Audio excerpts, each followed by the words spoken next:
I would box. Just always trying to exercise and so on. Even now, I'm always exercising and trying to work out the weights, and I don't box as much, but I'm just trying to get some physical exercise. And that's not a joke, that's serious. Okay? And so I do that now, and I'm just always into fitness. But the mistake I made when I was younger was I made the mistake of thinking being fit and being healthy was the same thing. It's not. There are many people that are very fit and they look great, but they're not healthy. Matter of fact, the reason why they have to exercise so much is because they're eating so bad and living such a poor, unhealthy lifestyle. The healthier you eat, the less you actually need to exercise. If that's not a good reason to eat healthy, I don't know what is. But we still need to exercise. We still need to get our exercise in. So that's what I was doing, but at a young age I worked on Wall Street in New York City with the stock exchange and all that stuff. Some people will call it the financial district, I call it the financial institution.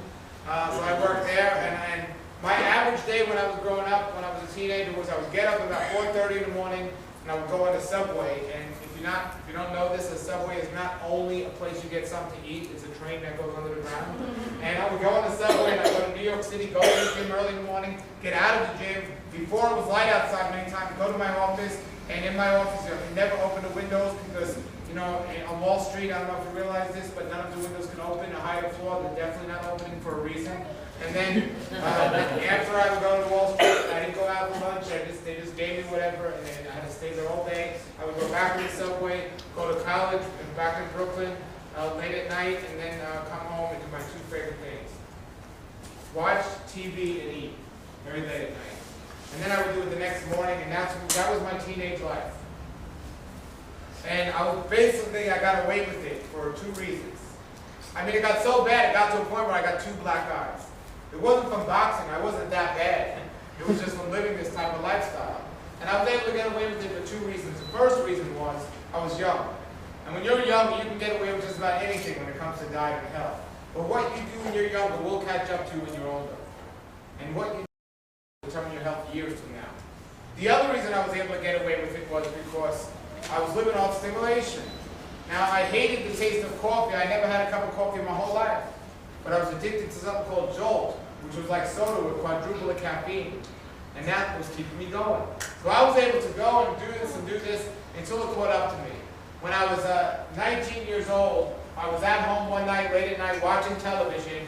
And up to that point in my life, I would get stomach pains. But this night, I got stomach pains that weren't going away. And as the night went on, the pains were getting worse and worse and worse. So I was trained at that time when something was wrong with my health to go to a doctor. Who here was trained when something goes wrong, you got to go to a doctor? And that's how I was trained. So the doctors weren't around though, because it was the middle of the night, so I went to the emergency room at the hospital. And the doctor was there, and the doctor took a whole bunch of tests and said, it appears I had food poisoning. Well, I went home, I didn't think much of it. The next night, I was watching TV late at night eating. The pains came back than the previous night.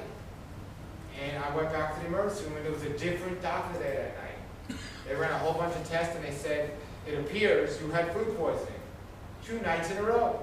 Now I started to worry because season finales were coming on. I was missing enough TV already. So as you can tell, I was addicted to TV. So then, it wasn't the 3rd night in a row, but it was the 3rd night that week.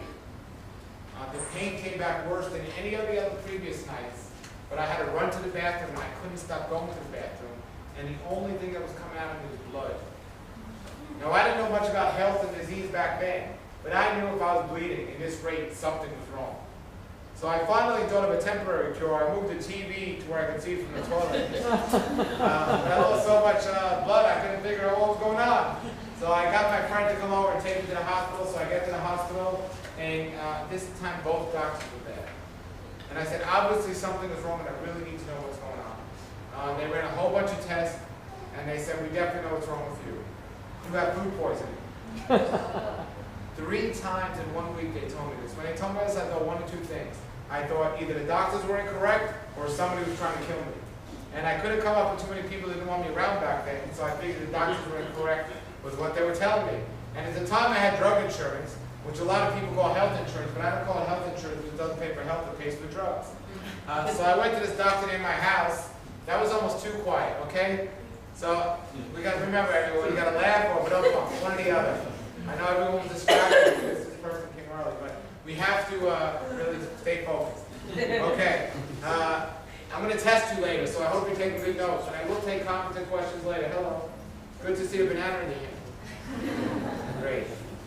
So I went to this doctor. The doctor did a whole bunch of tests, and the doctor diagnosed me with, she said, you have something called inflammatory bowel disease. And I was so happy. And she said, what are you so happy about? I said, I don't have food poisoning.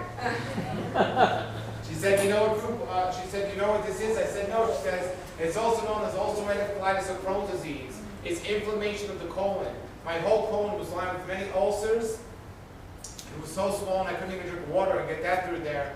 And the worst part was not only the excruciating pain, but incontrollable bowel movements. When the average person has to go to the bathroom, they get a signal like maybe 2 hours before saying, in the next 2 hours, you better find a bathroom. But when you have inflammatory bowel disease, this signal might be like 1 or 2 minutes if you're lucky. And I would go to the bathroom 10 to 15 times a day. And most of the time, just blood and mucus would come out. And the scary thing is my doctor told me there was no known medical cure. And then she told me at 20 years old that I'm the high risk for colon cancer, and by the time I was 30, I'd probably have it.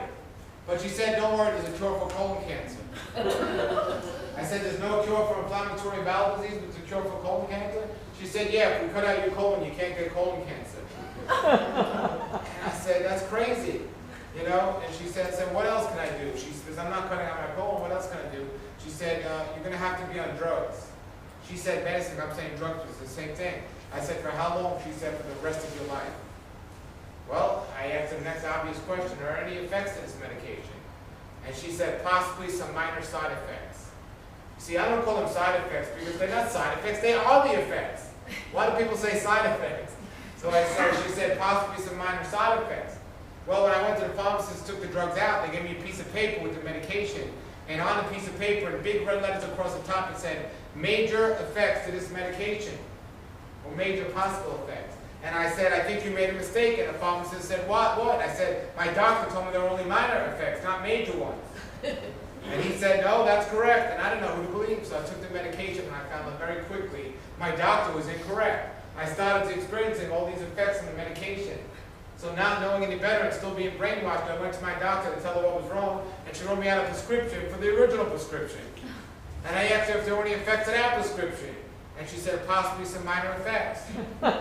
Well, I went to the pharmacist, and the same thing happened again.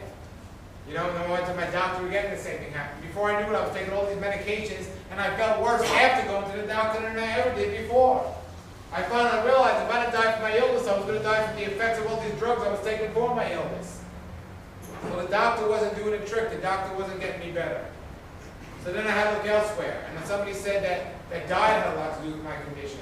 So I wanted to be sure about this one. So I asked my doctor if there was any connection between my diet and my condition. And she said there are no medical studies to prove there's any connection between my diet and my condition. Looking back now, I find that kind of weird because she never asked me what my diet was. That's what she told me. Well, I wasn't getting better, I was getting worse following all her advice, so I looked more, and somebody told me if I eliminated dairy products from my diet, my condition would begin to heal.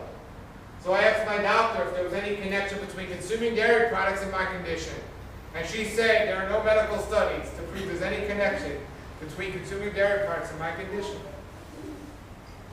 And that's when I got wise. That's when I decided, without telling my doctor, I was going to eliminate dairy products and see what would happen. Now, I didn't even know what dairy products was at the time. I knew it was milk. It was said right there in the container in big letters, dairy milk. It even had a picture of a cow. But I didn't know it was ice cream and butter and cheese and all these things. And when I found out it was, I realized about 90% of my diet had dairy products in it. But I was determined to get better, and if this worked, I would get rid of it. So I eliminated the dairy product to see what would happen, and I started to feel better. And that's when I made two connections. The first connection I made was that diet did have something to do with my health. And the next connection I made was my doctor really didn't know about health. So then somebody told me that if I stopped consuming animals, my condition would continue to heal. So I wanted to be sure about this one, so I asked my doctor, was there any connection between consuming animals and inflammatory bowel disease? Take a wild guess what she told me. You guys are smart. Catch on. So she said there are no medical studies to prove there's any connection between consuming animals and my condition. When she told me that, I became a vegetarian like overnight. And I felt bad.